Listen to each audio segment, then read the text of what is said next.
season. Big Ben got that last ride, I guess, but they lost their first round game to the Kansas City Chiefs, and it ended pretty abruptly, right? But it is what it is. Mitchell Trubisky is in. Kenny Pickett is in. Mason Rudolph is in. Who knows who's going to be the quarterback?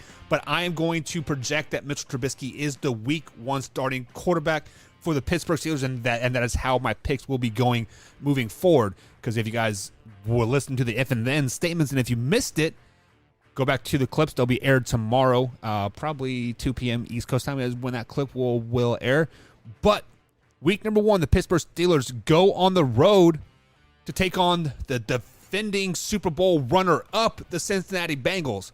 Now, as you guys heard, Joe Burrow did have appendicitis, and he had his appendix taken out this week. He should be healthy by week 1. It's a month and a half away, 2 months away. He should have plenty of time to heal.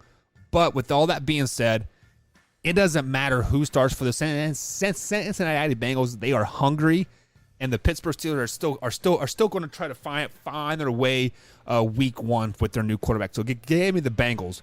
Week number 2. Bill Belichick, Mac Jones, and the boys coming to town.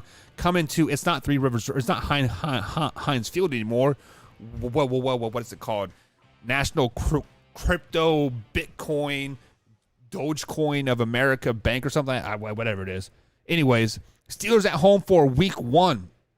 Now, Bill Belichick historically, when a team particularly is early in the season, or they play actually like if they play in midseason and beyond, and a potential playoff matchup, he keeps the cards pretty close to the vest. Very vanilla offense, very vanilla defense. But this is week 2. Mac Jones is going to want to throw the ball, but do we know who the offensive coordinator is? Who is going to be calling the plays for the New England Patriots? I don't think it really matters, because the Steelers have a good defense. Mitchell Trubisky is going to be a good, if not great, quarterback in Pittsburgh, meaning he is going to not lose you a lot of games. He is going to be that game manager, Alex Smith-esque type of quarterback, Tom Brady-esque type of quarterback, not Tom Brady level, but type of Tom Brady. Nickel and dime you down the field with good receivers, hand the ball to Najee Harris. Nickel and dime you down the field, wear you out. That's why the Steelers do win week 2 over the New England Patriots. Week 3, they travel to Cleveland, Thursday night game to take on the Browns. Second division game in the first 3 weeks of the season. We don't know what's going on with the Browns. Is Deshaun Watson going to start? Is Jacoby Brissett going to start? Jacoby Brissett is listed as the number 1 quarterback right now. They just signed Josh Rosen in to become a backup. So clear they are moving on from Deshaun Watson in 2022. So with that being said, division foe, Thursday night game, rookie quarterback, not a rookie quarterback, but a new quarterback in this rivalry for both teams. Give me the give me the home team in this game. I do like the dog pound to be loud and proud in this game, getting behind Jacoby Brissett and Nick Chubb and Kareem Hunt running up and down the field. We actually might see Amari Cooper have kind of a breakout game here as well, kind of, reestablish his home dominance that he did in Dallas, right? He was always great at home, but terrible on the road. Give me Amari Cooper and the Browns Thursday night game over the Steelers. Give us a week 4 matchup. Zach Wilson and the New York Jets coming to town to take on the Pittsburgh Steelers. Steelers are kind of, at this point of the season, they're like, is Mitchell Trubisky really our answer? Our bye week is week 9. Can we struggle, go 500 long enough to get to the bye week to get Kenny Pickett in there? All that doesn't matter, because Mitchell Trubisky silenced noise in this game. This week 4 game, Mitchell Trubisky shows up. We see the Mitchell Trubisky that led the Chicago Bears to 13-3 and a playoff berth, his second year in the league, if not his first year. We see a young, a hungry, chip on her shoulder Mitchell Trubisky week 4 matchup here, and they dominate the New York Jets. I mean, is it hard to dominate the New York Jets? We'll be breaking down the East soon here. You guys will see.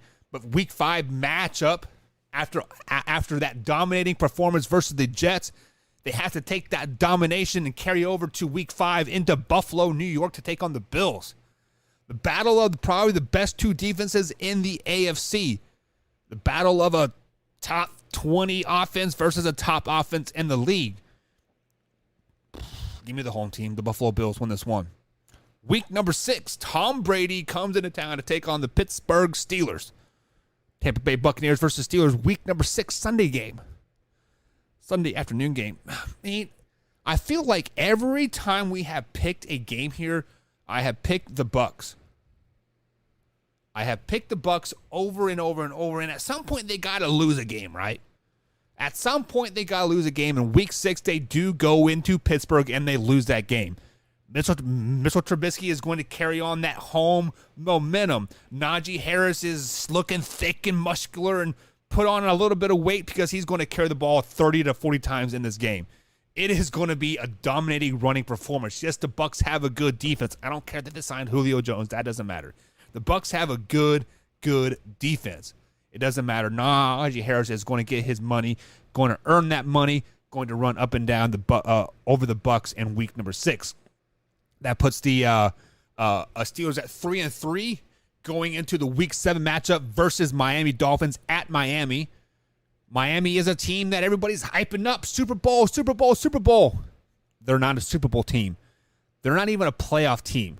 But they do beat the Pittsburgh Steelers week number 7, putting the Pittsburgh Steelers back behind the 500 mark here going into week 8 when they travel to Philly to take on the Eagles coming off their bye week.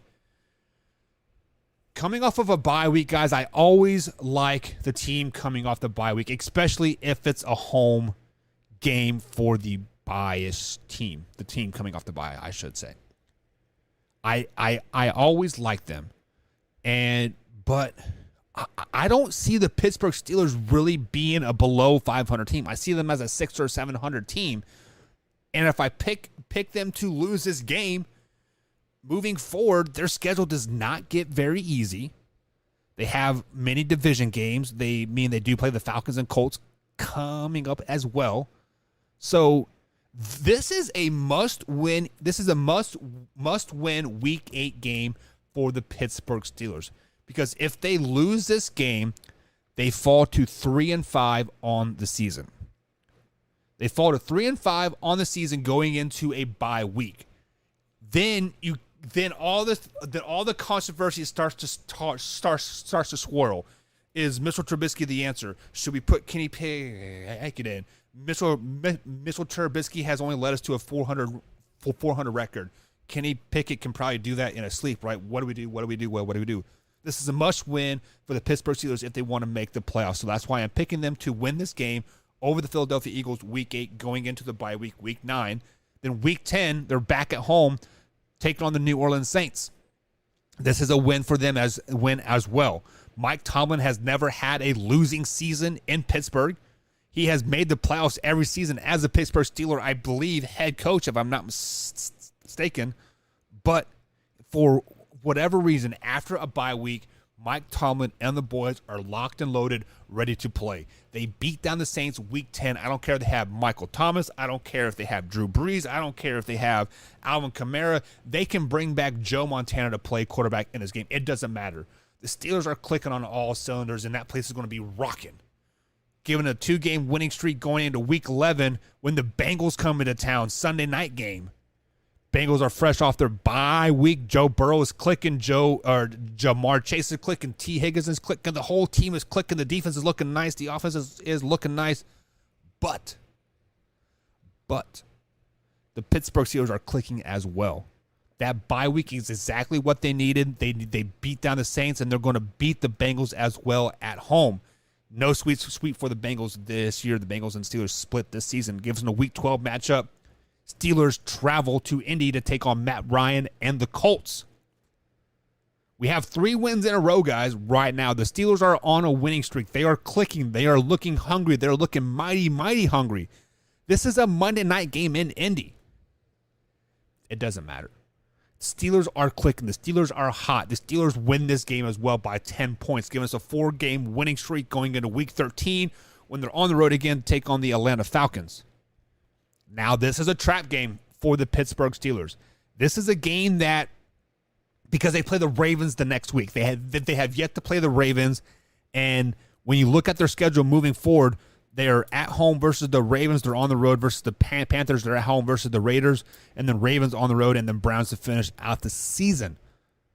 This is a game that they could be overlooking. This is a game that thinking, hey, we have won 4 in a row. We are hot. We are clicking. The defense is looking good. Mitchell Trubisky is flinging that rock across the field, looking like a rookie second-year player again like he did in Chicago.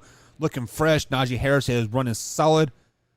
They overlook the Falcons, and they get upset by the Falcons on the Sunday game. Give me the Falcons week 13. Week 14, Lamar Jackson and the boys coming to town. Man, if you guys have been watching the Man Out or listening to the Man Out or on podcast form at all, you guys know between week 10 and week 15, I have been high on the Baltimore Ravens. I think Lamar Jackson is just going to go off from week 10 to week 15. He is going to be looking good. Did you hear what I said there? From week 10 to week 15, Lamar Jackson is going to go off. Well, this is a week 14 matchup. Give me the Baltimore Ravens upsetting the Pittsburgh Steelers at home in this matchup. Give us a week 15 matchup. Steelers are on the road taking on the Carolina Panthers. At this point, I do believe that Baker Mayfield will be the quarterback for the Carolina Panthers. I do believe that CMC will still be healthy. I believe that Robbie Anderson has finally made his amends with Baker Mayfield. What, future Hall of Famers? Was it? Is that what we said? Whatever. It doesn't matter. The Pittsburgh Steelers win this Week 15 match because they were pissed off because they just got upset by the Baltimore Ravens. Week 16 matchup, the Raiders coming to town. That West Coast time zone to East Coast time zone affects them. Give me the Steelers. Raiders are probably flopping at the end of this season now. Struggling to stay afloat, struggling to stay above 500. Steelers are sitting at 9-6 right now, going into Week 16, a very pivotal matchup on the road versus the Baltimore Ravens. They've already lost to the Ravens once this season. I don't see it happening twice. Give me the Steelers on the road, taking over the Baltimore Ravens. Week 18 to finish up the matchup. We're sitting at 10-6 right now. 11-6 probably gets us in the playoffs. 10-7 probably on the outside looking in. Huge matchup at home. Final game of the season. The winner gets all the marbles, right? Wasn't it about 5 years ago when the Steelers and the Browns were in this exact situation and Antonio Brown didn't show up to the game, or it was like an hour later or something, and the Steelers ended up losing that game? Well, guess what? Antonio Brown isn't on the team anymore, but they do have Chase Claypool, which is kind of on the verge of becoming an Antonio Brown type of person. But I think he shows up, and I think the Steelers win that Week 18 matchup, giving them 11-6 record and possible wild card berth, if not division championship here in the 2022 season.